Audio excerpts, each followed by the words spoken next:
I'm a sucker for NASA's early art pieces. There's something really incredible about those old hand-painted works, the way they captured not just the precise technology of spacecraft, but also the sheer wonder and audacity of exploring the cosmos.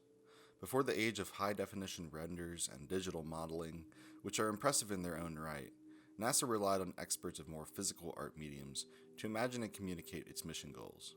These works weren't just illustrations, they were windows into the future of exploration, inspiring generations, myself included.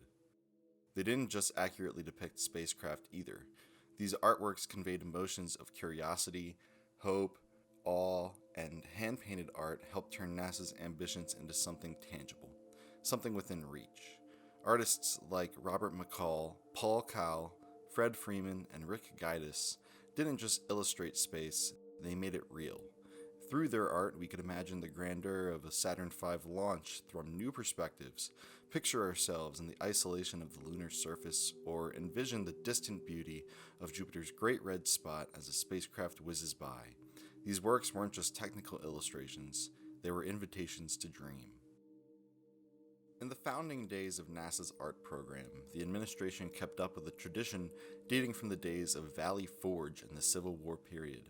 Contemporary artists who were invited to view firsthand the space program events, just as those 100 years prior viewed the Civil War, provided a creative archival record of one of the most significant aspects of American and human history. As NASA itself quotes, "These artists are on the scene at fiery launch pads and desert landing sites, vying for space with wire service reporters and network camera crews to capture their impressions of the events in the U.S. space program." Long before rockets soared into the skies, before we were able to leave Earth, artists were envisioning the cosmos. They weren't bound by mission parameters or engineering constraints. They were free to explore the conditions of space through their brushes and pencils, creating a foundation upon which real spaceflight dreams could be built. Chesley Bonestell, often called the father of modern space art, was one of the most influential figures of the pre-spaceflight era. Some of his most well-known pieces are memorable to those familiar with science fiction's early stories and archetypes. These works weren't just artistic, they were educational, grounding their fantastical visions in the science of the time. One of Bonestell's most iconic works, Saturn as Seen from Titan, depicts the gas giant looming over its icy moon.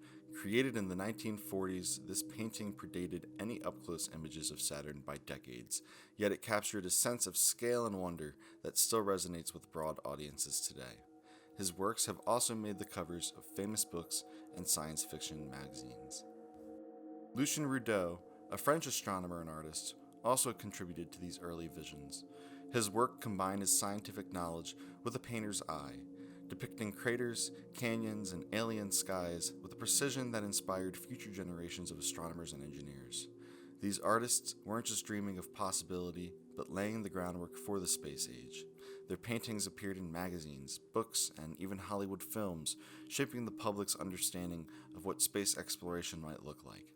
By planting the seeds of curiosity that would later bloom into the Mercury, Gemini, and Apollo programs, these artists allowed the American and global public to join alongside the program's ambitious ventures. Other artists contributed further to the growing cultural fascination with space. Artist Howard Russell Butler began painting detailed solar eclipses in the early 20th century, utilizing key scientific observations to depict the solar corona in stunning detail. Many of his pieces have become staples of space art, and it's arguable that these artists even contributed to the actual spacecraft we know today, many of whose designers were familiar with science fiction stories and concepts. NASA's golden age of art ran parallel to its most elaborate missions at the height of space exploration. Starting in the 1960s, when humanity first sought out the moon, these paintings became a vital part of how NASA shared its vision with the world. Artists didn't just create visuals, they crafted a narrative for how technical precision and imagination should work together to unlock the universe's secrets. By the time the space age officially began with the Mercury program, the public's imagination was already primed by decades of speculative art. But now, the dream was becoming a reality. Artists like Paul Calle and Fred Freeman were tasked with capturing the excitement of these early missions, creating works of these early missions, and envisioning space in a realistic light. Cal's depictions of Mercury missions ranged from quick pencil sketches to detailed color drawings. One that captured my eye in particular was his rendering of a Mercury capsule re-entering through Earth's atmosphere, carrying an astronaut inside. Featured on this National Geographic cover, it is a beautifully artistic reminder of the risk that astronauts take to make it home alive. Alternatively, Fred Freeman looked into the team behind each mission. This wide-view drawing, Saturn Blockhouse, shows a scene from Mission Control, readying, supposedly, a Saturn rocket for launch. The energy in the room can be felt 60 years later through this image. Another artist, John M. Sentovic, provided some additional conceptual artwork for Mercury, as well as some early pieces of both Apollo and Apollo-type missions and far-off future Mars spacecraft. It was through the multitude of artists creating tangible works that the public could grasp what to expect from NASA and how it would accomplish its lofty goals. Gemini missions brought the first depictions of docking and spacewalking, humanity's first baby steps beyond Earth. With Gemini, the scope of space art expanded. Artists illustrated the first spacewalks, orbital docking maneuvers, and long-duration missions. These paintings didn't just record history, they helped the world imagine what humanity might accomplish next. Roy Geertsen, who also became known for his shuttle concepts, provided some of the early Gemini art. His paintings of the complete spacecraft stacked on its launch vehicle gave the public an idea of their space program's focus. When Apollo set its sights on the moon, NASA's artists rose to meet the moment. Artist John Gorsuch was contracted with NASA to create concepts for the future Gemini spacecraft. He also drew an invigorating depiction of a Gemini spacewalk high above Earth's atmosphere and a single astronaut tethered back to the safety of the spacecraft. Paul Calle continued his early works of the Mercury and Gemini programs with Apollo. Many of his works in the lunar program represent realistic scenes of men stepping on the moon. Calle, the only artist allowed to witness the Apollo 11 crew's suiting up process prior to launch, created deeply personal works that brought the human side of space exploration to life. His sketches of the suit-up procedure capture a raw, almost solemn moment before Apollo 11 astronauts Neil Armstrong and Buzz Aldrin were to become the first men on the lunar surface, tagged with Michael Collins, their command module pilot. Additional drawings of the Saturn V rocket from up close provide a grand image of the vehicle. Cal's concept of the rocket launching brings the moment to life from a new view. Power to Go features a unique perspective of Apollo 11's Saturn V rocket in its initial stages of liftoff. Robert McCall, who prolifically painted breathtaking works during this time with the agency, is arguably NASA's most iconic artist. His lunar surface paintings showed astronauts exploring a desolate yet beautiful landscape, imagining a future where humanity might one day call the moon home. These works helped inspire the world. Early art showed visions of the future, an idea of what could become a reality, capturing the hopeful emotions of the time. It also showed us different views of events that occurred during the Apollo missions, ones not seen by most humans. McCall's lithographic suite, created between March and July of 1973, depicts key moments of each lunar mission, some of which were not witnessed by the public eye. Alan Bean, a lunar pioneer and Apollo 12's lunar module pilot, became so inspired by his missions into space and on the moon's surface that he painted dozens of art pieces depicting his many moments in crewed space exploration history, some of which include his own endeavors. His paintings provide a fascinating insight into the lunar missions from a first-hand perspective. One of my favorite series of paintings from NASA is their Apollo spaceflight vehicle series. This collection of 33 images shows critical points throughout the Apollo missions from launch to landing and, eventually, to splashdown and recovery. This series of artworks, created 3 years before the first landing, helped to explain to the public how we would get to the moon without relying on unrealistic and fantastical science fiction ideas, but instead relying on tangible and accurate technology. Robert McCall even painted world-renowned artworks, such as the poster for 2001: A Space Odyssey, originating from this base image and this additional perspective of the movie's main spacecraft, Discovery 1. Perhaps his most famous works, though, fall into the realm of futurism. Some of McCall's iconic images represent visions of far-off spacecraft and grandiose scenes, like his painting The Prologue and the Promise, and his 1978 work, Caesar's Universe. Another well-known work of his is that of the Apollo 17 insignia, which, with the help of the mission's astronauts, McCall designed. Artistic, technical diagrams have long been a staple of NASA's public communications. Davis Meltzer's work are a key example of that. Not only has he provided much-needed examples of the spacecraft tasked with carrying Americans into space, he also put these examples through an artistic process, resulting in beautiful pieces detailing the scale and mission profiles of different crafts. His 1964 piece, comparing different spacecraft, is one of his more famous works, showing the Mercury, Gemini, and Apollo spacecrafts to scale and the leap in technology and capabilities of each. My favorite work of Meltzer's, though, is his other 1964 piece, Riding a Fiery Meteor. This particular painting shows 3 astronauts, upside down and backward, being carried through Earth's atmosphere on a return journey from the moon. Painted 4 years before any lunar mission, Meltzer's work still captures the intensity and accuracy of re-entry for astronauts returning home from our celestial neighbor. Norman Rockwell, known for his Saturday Evening Post covers, also contributed to Apollo's artistic legacy. His painting The Final Impossibility depicts the Apollo 11 astronauts taking the first steps down the ladder onto the moon. Rockwell's signature warmth and humanity turned Apollo's technical achievement into an emotional triumph that resonated with the global audience. Another depiction of the historic first step, drawn pre-Apollo, was made by Rockwell to give audiences a visual of what the moment would entail. Henry Calle added a deep emotional dimension to Apollo's art. His watercolor portraits of astronaut John Young captured the intensity and vulnerability of these pioneers.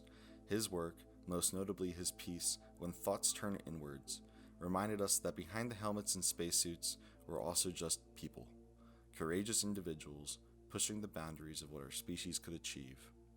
The Pioneer and Voyager missions gave us some of the most iconic depictions of uncrewed spacecraft.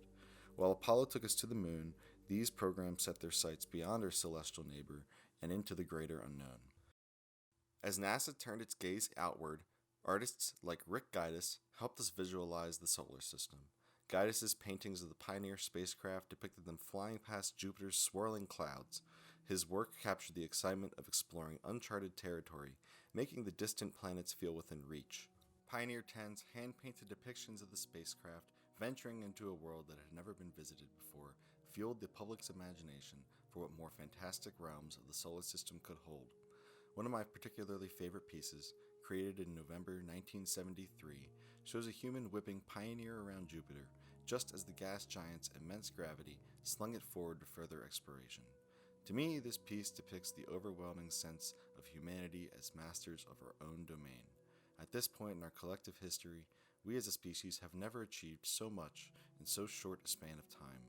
Going from what seemed like permanent grounding on one planet, Earth, to exploring the grander cosmos and untold places in a matter of years has wholly shifted our perspective on the larger world around us.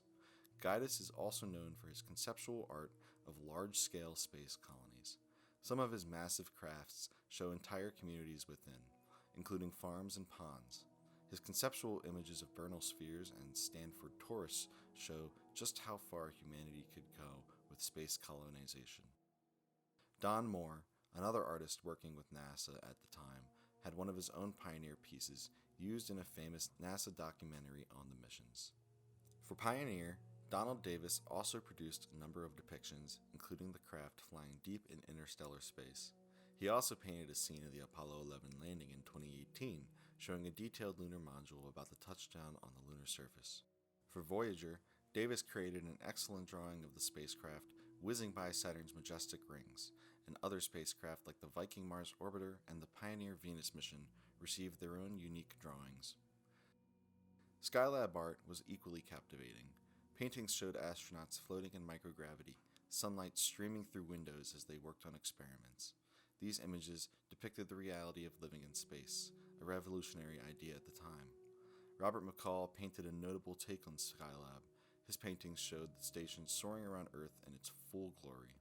Another painting of Skylab, originating from January 1972, provides a cutaway view of the inside of the station, revealing how astronauts would fit and interact with Skylab while living in it for days or weeks at a time. Artist Pierre Mion even created one depiction of the station coming apart as it finally re-entered Earth's atmosphere in July of 1979. The art of the Space Shuttle program represented a new era of reusable spacecraft and of NASA's history, and the art promoted by NASA reflected this change. Artists envisioned the shuttle deploying satellites like the Hubble Space Telescope against the backdrop of Earth. These pieces don't just look forward, they celebrate the possibilities of a whole new way of exploring space. Many artists, especially Roy Geertsen, imagined just what the shuttle could and would look like. In many of his early paintings of orbiter concepts, the familiar shape of the space shuttle can be seen, including one depiction of the entire stack waiting on the launch pad. One notable piece shows the shuttle flying through the clouds as it prepares to land back on Earth.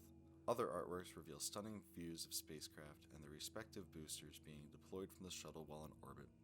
Geertsen's realistic, detailed, and scientific representations of the spacecraft help both engineers and the public realize its greatest potential. Paul Hudson, another artist, painted a frame-worthy image of the shuttle operating an infrared telescope facility in July 1979.